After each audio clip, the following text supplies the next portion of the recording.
all you haters out there, fuck you. This is not a fucking hobby. You're listening to the most non-relevant, relevant sports show on the internet. He's a combat veteran turned entrepreneur turned sports journalist. And she has an IQ higher than your entire family combined. It's the S3, and it starts right now.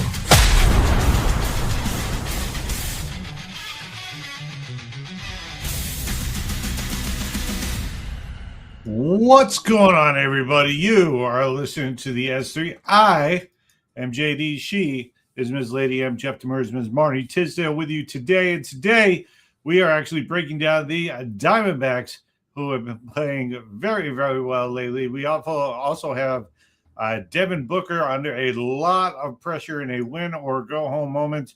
NASCAR heading into Kansas chaos. And what should our Arizona Cardinals do with their massive number 3 pick in the NFL draft next week? Let's get into it. What is first?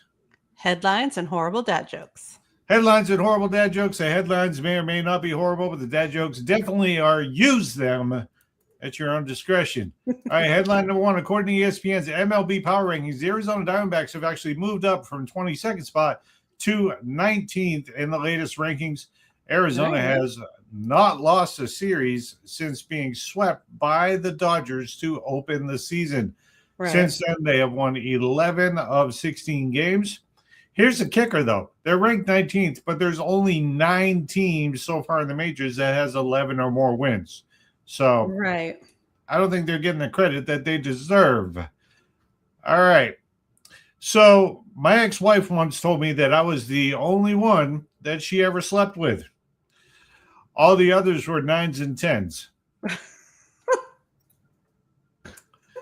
Headline number 2, World Cup fans to MetLife Stadium will pay $150 train fares, according to the New Jersey Transit and ESPN. Normal price for a 15-minute ride is $12.90. Estimated 40,000 fans are expected to use the transit for the World Cup.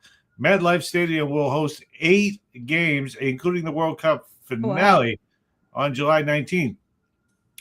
New Jersey Transit officials said it would cost $62 million to transport fans to and from the stadium over the duration of the tournament, and that outside grants had, quote, defrayed, I have to look that up, only $14 million of those anticipated expenses. Quote, this isn't price gouging. New Jersey Transit President and CEO Chris Kaluri told reporters Friday, we're literally trying to recoup our costs. Right. I'm 50-50 on this. I mean, it costs money to get that many people back and forth. It does. That's a logistical nightmare. When you're talking about those tens of thousands of people over weeks. Yeah. And they don't exactly have parking at the stadium for this event. Yeah. So there is that. There is that. You know, my kid the other day is blaming me for ruining his birthday. That's absolutely ridiculous. I didn't even know it was today. Yep. That's how you do it. That's how you ruin your kid's birthday. Headline number 3. According to ESPN's Josh Weinfuss, Arizona Cardinals quarterback Jacoby Brissett is not currently attending off-season workouts as he is demanding a new deal. Brissett is scheduled to earn a base salary of $4.88 million in 2026, but only $1.5 million of that is guaranteed. He can earn up to $510,000 in active roster bonuses, $50,000 in a workout bonus, and $2 million in incentives. Right. New Cardinals quarterback Gardner Minshew, who is signed to back up Brissett this season, his guarantee is $5.14 million for his contract. Okay, so, I see why there's a fit being thrown. Yeah. Now is guaranteed 5 times what you are guaranteed. That's a bit much. With that being said, the Cardinals appear to be open to actually like getting him a new contract. Okay. Because they're not sure whether he's going to be a starter or not, depending on what they do in the draft, which we are going to talk about here in a little bit. I mean, to be an NFL quarterback and to be the number one, at most number two, and to only be making guaranteed $1.5 million this season, that's not. You can't have that be your number one guy and then have the backup be making 5 times that. Yeah, that's where it's, because it's not that Jacoby Brissett's amazing. Like, he's not terrible, and he usually got a couple of good games in him, but he's mid-level at best, right? But that's still for an NFL quarterback, that's still pretty. He knows he's the bridge quarterback to whoever the future quarterback is, whether they drafted this season or next season. Right. He understands his role, but as of right now, he is the starter, and he isn't getting paid anywhere close to even the lowest level starter money. Which is yeah. And again, you got your backup making more in guarantees than you are. Yeah. I think that's an agent thing, though. That's your agent. You need to fire your agent. Like, seriously. Yeah. All right. What vegetable is cool, but not that cool? I have no idea. Radish. He's radish. All right. Headline number 4. According to DraftKings Sportsbook, the Phoenix Mercury currently have the 7th best odds to win the 2026 WNBA Championship at 40-1. Currently, the New York Liberty, who actually signed former Mercury star and all-star forward Satu Sabali in free agency, are the favorites at like plus 230. So, all right. So there's that. You know, air used to be free at gas stations. Now it costs $202.50, but that's because of inflation. Inflate your tires. Get it? Yeah, got it. All right. What's next? We back the DBacks. Of course we do.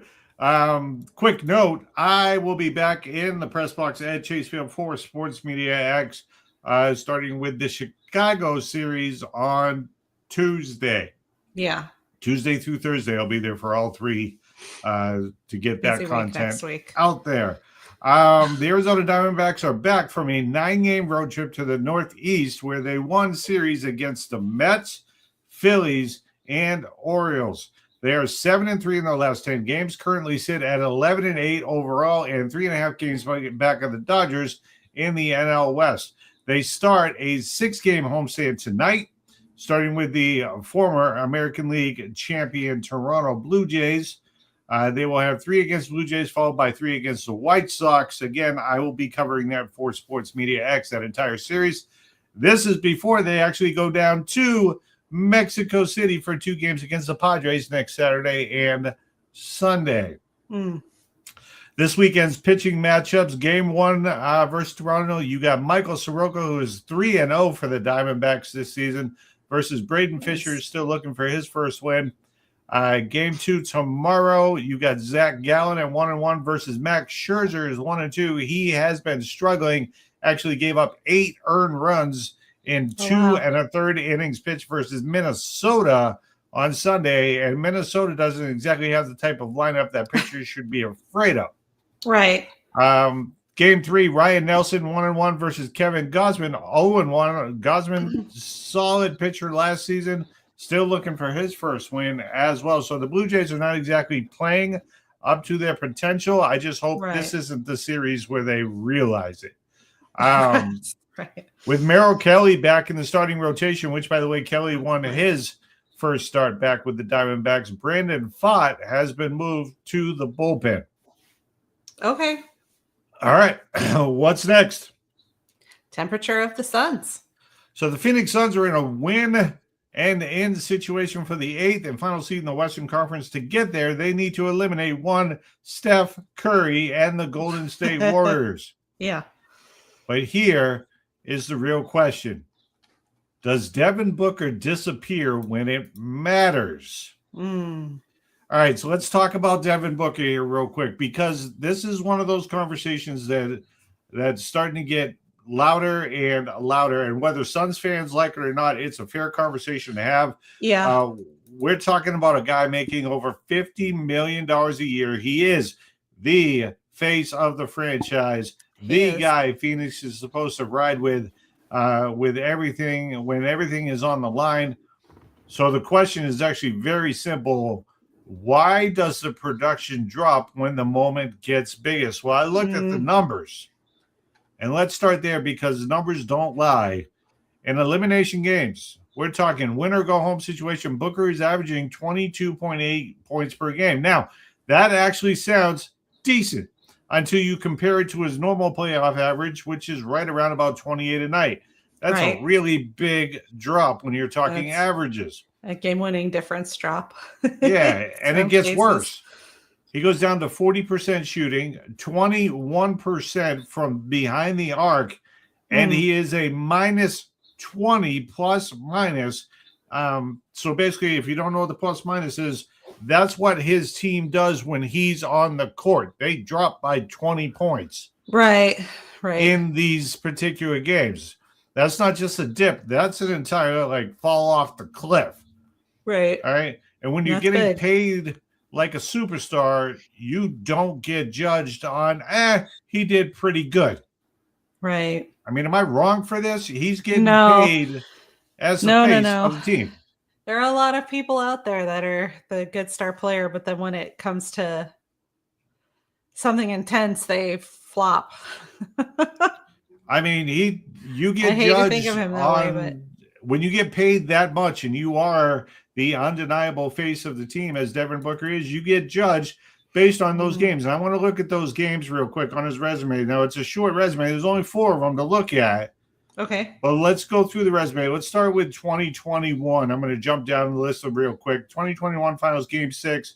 He had a chance to force a Game 7. Struggles, inefficient, turnovers everywhere, series over. 2022, Game 7 against Dallas at home, season on the line. What happens? He only scores 11 points. He goes 3 for 14 shooting. The Suns get absolutely embarrassed in that game. 2023 against Denver, another elimination game. Only 12 points. 4 for 13 shooting, another blowout loss. Now, to be fair, because we keep it real on this show, people still say keep it real, right? I think so. There is one game that pushes back against the narrative, and that's 2024 against Minnesota, where he showed up and he poured in 49 points. That is a superstar performance. That's what we would be expecting every time. Yes. That's exactly what you're expecting. That's the version of Devin Booker that makes you say, okay, this guy can take over when it matters the most. But here's the issue. Out of 4 elimination games, 3 have been well below what you would expect superstar level to be. Right. And that's the pattern that most people are seeing. So now let's bring it to right now, the Portland game, the game they just lost. If they would have won that, they would have been the 7th seed. Yeah. Right. They'd be in. And no, technically that wasn't an elimination game because they still have a shot to get in tonight. But let's not play games here. It was a high pressure moment. The Suns needed their guy. Booker finishes with 22 points, 7 of 17 shooting, 0 for 2 from 3. And this is the one that jumps out. He has 5 missed free throws down the line. Yikes. And late in the fourth quarter, missed shots, missed opportunities. Portland came back from a double-digit deficit to win the game here in Phoenix. So here's the real conversation. This is not about whether Devin Booker is a great player or not. He is, undoubtedly, right? Right. 28 a night in the playoffs tells you everything you need to know about the fact that he is a true superstar. But this is about one thing. Is he a closer? Yeah. That's the difference. Good players show up most nights. Great players, they take over when the season is on the line. And right now, Devin Booker hasn't consistently done that in elimination games. Not consistently. Did once. Now, before we go too far, let's be real about something. This is still a small sample size. This is 4 games. Right. That's it. So you can't sit here and say he always disappears because, again, we had the 49-point explosion, right? We've seen the ceiling.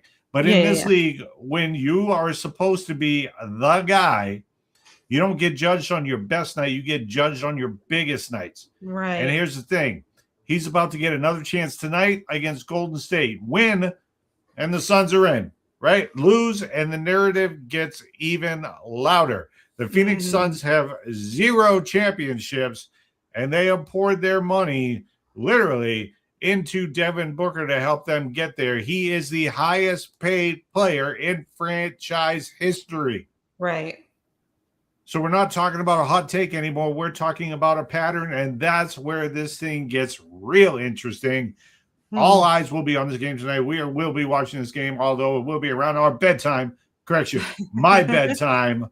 Might be watching it upstairs in the bedroom. Yeah, we'll be watching it upstairs. It's like being curled up with a good book. I hope, I don't like talking bad about any of the teams here. Being from Boston, I understand what a winning franchise can do to a city. Yeah. Right? It doesn't just stay in one sport either. It can carry over to multiple sports because you are now a part of winning. The city name, Phoenix, can be what's it name? Synonymous? Is that the word? Synonymous with winning. Yeah. But that's the thing, though. The city of Phoenix has never been synonymous. Synonymous.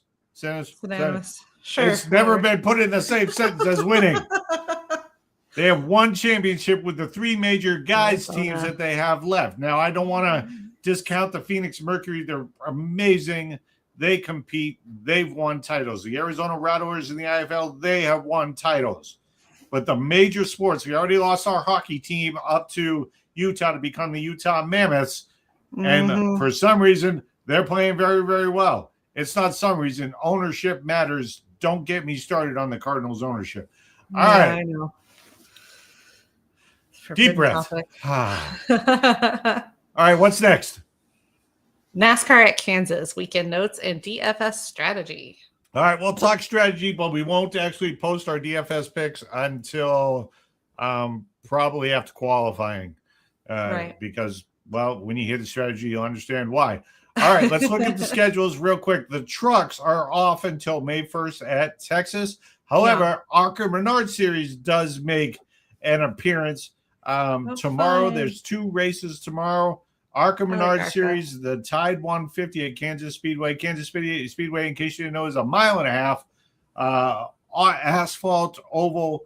The race again Saturday, April 18th. Time 11:30 a.m. Eastern Standard Time. You can watch on FS1 and Fox Deportes. The Fox Sports app. I don't know why I said Deportes Radio. MRN Series XM NASCAR, that is Channel 90. The distance for this race is 150 miles. That is 100 laps. The O'Reilly Series will be later on tomorrow night or early evening, maybe even call it pre-evening if you're Sheldon. That kicks off 7 p.m. Eastern Standard Time. The purse for this, $1.753 million. You can watch on the CW at 6:30 p.m. Eastern Standard Time. I love Big Bang Theory. Absolutely love. You know this. I do know this because we've watched like 3 or 4 times already. We've watched, all the way through 12 seasons, like 3 or 4 times. Hey, you knew what you were getting into, or maybe you didn't. I know you're probably second guessing, but whatever. You're stuck with me now. CW, you can watch it on the CW at 6:30 p.m. The distance is 300 miles. That's 200 laps. Stage 1 ends on lap 45. Stage 2 ends on lap 90, and the final stage ends on lap 200. For the Cup Series schedule, that kicks off on Sunday, April 19th, starting at 2 p.m. Eastern Standard Time. The person that won $11.233 million. You can watch on Fox at 1 p.m. Eastern Standard Time or listen on MRN Radio or Sirius XM NASCAR Channel 90. The distance in this one, 400.5 miles. That is 267 laps. Stage 1 ends on lap 80. Stage 2 ends on lap 165. The final stage ends on lap 267. By the way, the names of these races for the Cup Series, the Cup Series is Advent Health 400, the Kansas Lottery 300s for the O'Reilly Series, and then I mentioned the Tide 150 for the Menard Series. So let's go to notes. Let's start with the Cup Series. We always leave them for last, but let's start with the Cup Series this time. Why not? Top 5 talking points for this. Number 1, Kyle Larson is still the Kansas benchmark. He has 3 Kansas wins, led a record 221 laps in this very race last May, and has led 761 laps at Kansas since joining Hendricks in the 2021 season. Number 2, Kansas keeps producing chaos and photo finishes. The closest finish in Cup history happened there in that May race in 2024 when Larson beat Chris Buescher by 0.001 seconds. Oh, it's just crazy. That's crazy. That's you think insane. about the frame level the camera had to be going to even capture that. It's Anyways. Also insane is 4 of the last 6 Kansas races had the winning pass in the last 2 laps. Number 3, 2311 and Toyota are major threats in this, specifically Tyler Reddick, who dominates intermediate tracks. Fire this year. 2311 has won 3 of the last 8 Kansas Cup races, while Toyota has actually won 6 of the first 8 Cup races this season. Wow. Tyler Reddick is chasing a historic early season pace. He can become just the 4th driver to win 5 of the first 9 races of a season, and his 5.5 average finish is the best through 8 races since 2021. Number 5, Ryan frickin' Blaney has elite speed, but pit road risk. He ranks 1st in passing and speed rating this season, but his pit crew has cost him a net 88 spots on pit road. Wow. They are messing up a lot. That's bad. A lot. That's bad. Okay. All right. Cup Series DFS strategy. Kansas is a dominator, which means you lead the most laps, plus place differential type track. You get the most points for making up the most spots. So if somebody starts in 36 and finishes in 22nd, even though he wasn't one of the top people they talk about, that is a lot of points. Right. If you can do that. Right. So this is that type of track, but it also rewards drivers who collect stage points because long green flag runs in stage control matter. Larson, Hamlin, Bell, and Reddick all profile as lap lead / stage win candidates, while drivers like Elliott, your guy, Bowman, and Bubba Wallace offers. Yes, it's good to see Bowman back in the car. It is. Let's throw whatever in they Bubba did to Wallace fix his well. lightheadedness stuff, I want them to come do to me now. They just told him to stop drinking. That's inaccurate. That's not even fair. I mean, that's what I do when I'm feeling a little dizzy. I will stop drinking. All right. That's not accurate at all. I'm so sorry to Alex Bowman. He's such a good guy.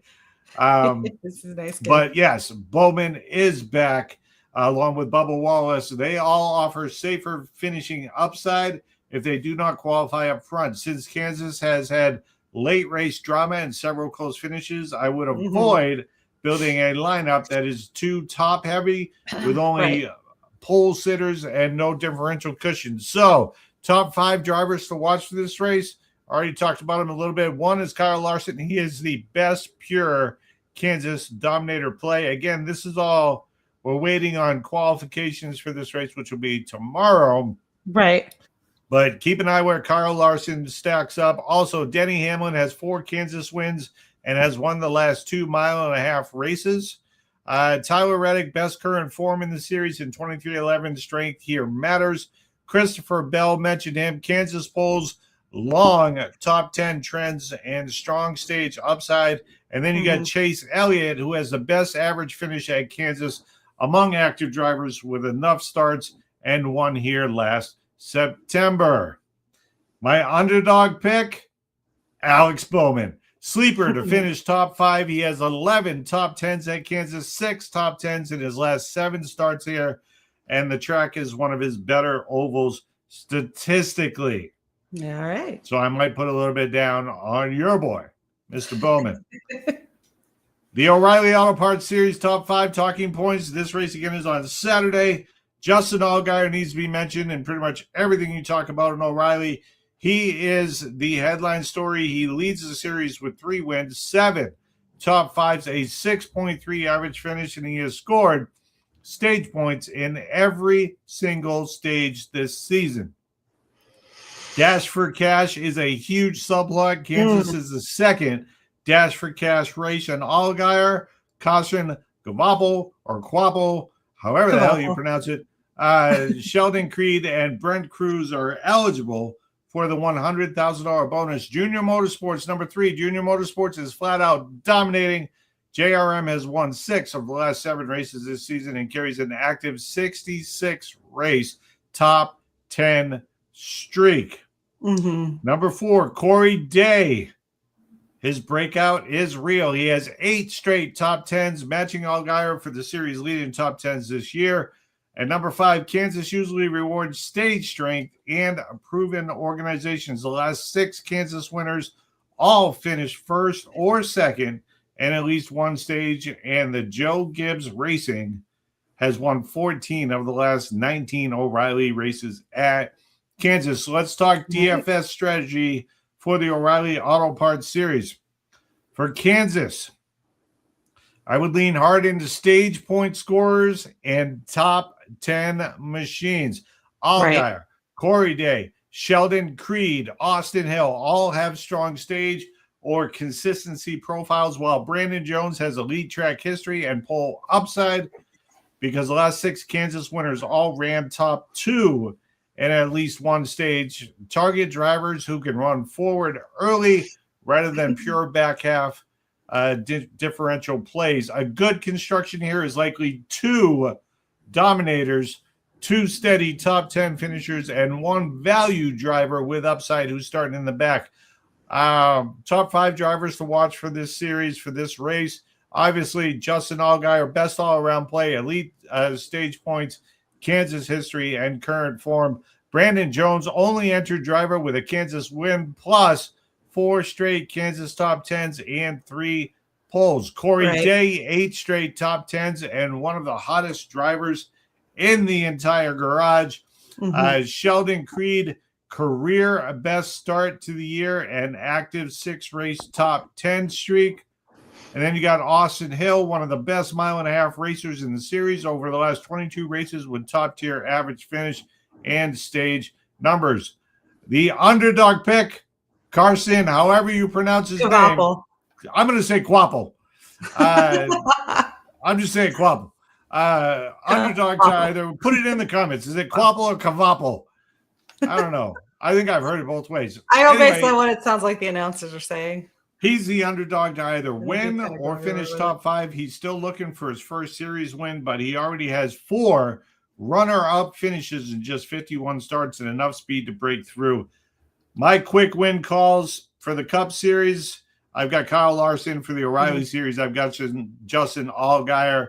Not exactly going out of the way on this one. If you want, I may do a full race article after the race on Monday. As a matter of fact, I'm pretty sure of it that I will.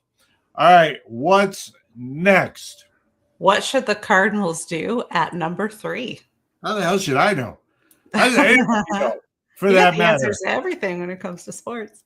But I do know that is the $1 million question right now. And honestly, this might be the most important pick the Cardinals have had in years. Because this isn't just about talent. This is about an identity. Seriously. And if you've been following the experts, the insiders, the mock drafts, there's one thing becoming very clear. The Cardinals are not expected to force a quarterback at number 3. Right. This is shaping up to be a foundation pick. You're either fixing your pass rush or you're locking down your offensive line.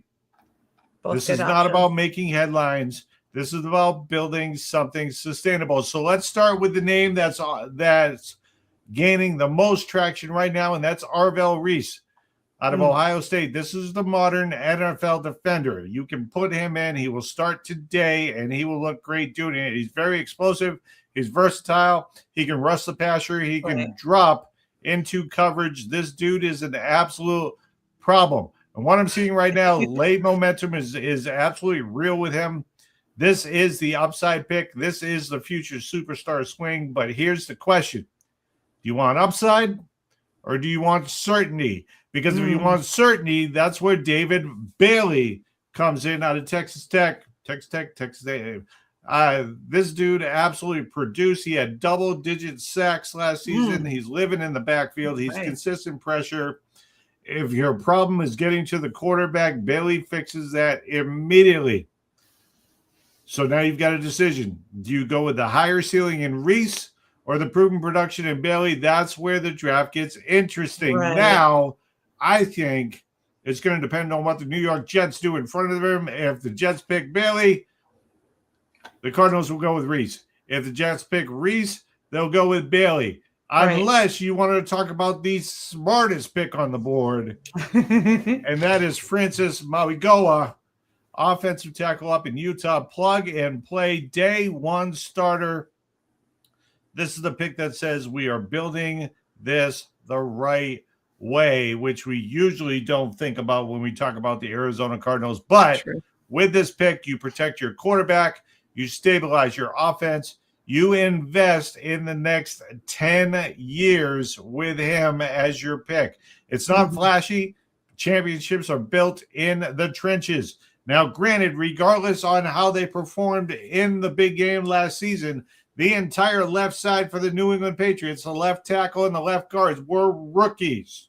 They can make. I'm not saying the Arizona Cardinals are going to the big game next season, right? But the potential is always there. Big difference. Yeah, they can make a big difference. Now, let's talk about quarterback, because I know that's what everybody wants to hear. Ty Simpson is the name, and yes, the Cardinals have done their homework, but the expert consensus again on this is that they do not take him at number 3. Instead, you play this smart. You take the best player at 3, then you trade back into the first round and you go get your guy, because you know the Jets are also going to be looking for a quarterback with their first pick in the second round. You need to jump ahead of them. All right. If he is your guy, then you trade back into the first round and you go get him. That's how you maximize value, and that's how you build a roster and address the quarterback. Now, I know what some people are saying. If you believe in your quarterback, why not just take him at number 3? Here's my answer. If he's not worth the number 3 pick, then he's not worth the number 3 pick. Don't reach for him. Don't panic. Don't force it. That's how teams get and stay stuck. Yeah, you can't make those panic picks. I agree. Now, there is one wild card name out there floating around, mostly by Cardinals fans, because he is very exciting to watch. And he is by far the number 1 running back in the draft, and that is Jeremiah Love. And I'll say this. If that happens, this is going to shock everybody. This is a completely blow up your draft board pick. But at the end of the day, this comes down to one question. Who are the Arizona Cardinals? Are they a defense first team? Are they a protect your quarterback team? Or are they still searching for your guy at quarterback? Because your answer to that question determines everything about this pick. So here's where I stand. Here's the smart consensus on this. You do not pass on elite defensive talent at number 3. Give me Reese. Give me Bailey. Build your foundation. They were the 29th ranked overall defense last year. It's not the sexy pick. It's usually not the first guy whose jersey is going to get bought unless you're a defensive-minded guy like me, right? Because defense wins championships. It does. Even Tom Brady never won a title without having a defense ranked worse than 8th. And twice he had the number 1 defense. By the way, that 8th ranked defense was in Tampa. Yeah. Right? Defense wins championships. Right now, I just want defense to get a win for the Cardinals. Right? Stop giving it up. Yeah. Right? So give me Reese, give me Bailey, build your foundation, then you go get your quarterback. 1 week from now, we'll have the answer, and we'll find out if the Cardinals are building something real or if they're just chasing the moment. Now, if you want to know what my gut is telling me, this is what usually gets me in trouble, I'm going to tell you on Monday, as the video will be posted on our Facebook page and website at CoachJeffDemers.com. As a reminder, you can catch all of our Arizona Diamondbacks articles on our website the following morning. Again, I will be back in the press box at Chase Field, home, sweet home, covering for CoachJeffDemers.com and Sports Media X. So I will be at the game. If you're going to be at the game, hit me up. Absolutely. Let me know where you're at. Make sure that you like and subscribe to our YouTube channels. We are going for 200 subscribers. Please, let's get our first. We just really started trying to build this, which is why we don't go live on all of our other stuff. We're only going live now on our Facebook, or excuse me, our YouTube channel. But the recaps and everything will be on our social. Lady M, Ms. Marnie Tisdale, that's our Friday. Do you have any big plans for the weekend? We're just going to chill. I need to sleep. That's all I can think about. Maybe some laundry. Woo, exciting. Hey, you know what? I mean, knock out some stuff. I'll probably get out of the house for a little bit, go talk to a few people. But starting Tuesday again, I'll be back in the press box. What are the final words? Keep loving sports. That's the show for now. Shout out to the most badass military in the world and the toughest veterans to ever walk the planet. And as always, all you haters.